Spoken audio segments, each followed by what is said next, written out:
வணக்கம் தீபிகா. ராமநாதபுரம் மாவட்டம் தேவிப்பட்டினம், திருப்புல்லானி, சக்கரக்கோட்டை, எம்எஸ்கே நகர், எம்ஜிஆர் நகர், அண்ணா நகர், பரமக்குடி, தொண்டி, ஆர்எஸ் மங்கலம் மற்றும் திருவாடனை உள்ளிட்ட பல்வேறு பகுதிகளில் காட்டுநாயக்க சமூகத்தைச் சேர்ந்த மக்கள் 6000க்கும் மேற்பட்டோர் வசித்து வருகிறார்கள்.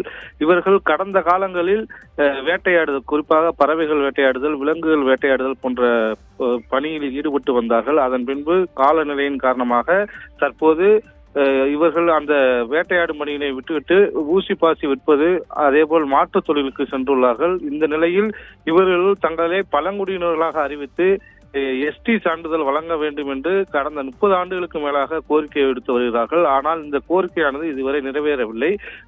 மத்தியிலும் மாநிலத்திலும் ஆட்சிகள் மாறினாலும் இவருடைய காட்சிகள் மாறாத வண்ணமாக இருந்து வருகின்றது. இந்த நிலையில் தங்களுடைய பிள்ளைகள் அந்த ஏற்கனவே உள்ள தொழில்களை விட்டுவிட்டு படிப்பில் முன்னேற வேண்டும் என்ற நோக்கத்தோடு பள்ளி கல்லூரியில் சேர்த்தாலும் அங்கு அவர்களுக்கு சாதி சான்றிதழ் இல்லாதால் அவருடைய படிப்பும் பாதிக்கப்படுவதாக குற்றம் சுமத்தியவர்கள் தொடர்ச்சியாக மாவட்ட ஆட்சியர் அதேபோல் சம்பந்தப்பட்ட துறை அதிகாரியிடம் பல்வேறு கோரிக்கை மனுக்களை கொடுத்தார்கள். ஆனால் இதுவரை அவர்களுக்கு பழங்குடியினருக்கான எஸ்டி சான்றிதழ் வழங்கப்படவில்லை.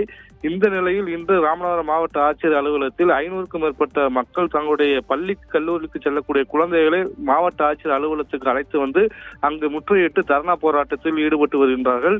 தொடர்ச்சியாக பல மனுக்கள் கொடுத்தாலும் இதுவரை தங்களுக்கு சாதி சான்றிதழ் வழங்கப்படாததால் பொருளாதார பாதிப்பு ஏற்படுவதோடு பள்ளி கல்லூரி படிக்கக்கூடிய மாணவ மாணவிகளுடைய வாழ்வாதாரம் மட்டுமல்லாது அவருடைய படிப்பும் பாதிக்கப்படுவதால் உடனடியாக சாதி சான்றிதழ் வழங்க வேண்டும் என்ற கோரிக்கையை முன்னிறுத்தி கோஷங்களையும் எழுப்பி வருகிறார்கள். தொடர்ச்சியாக சம்பந்தப்பட்ட காட்டுநாயக்க மக்களிடம் சம்பந்தப்பட்ட துறை அதிகாரிகள் பேச்சுவார்த்தை நடத்தி வந்தாலும் அதனை அவர்கள் ஏற்றுக்கொள்வதாக இல்லை.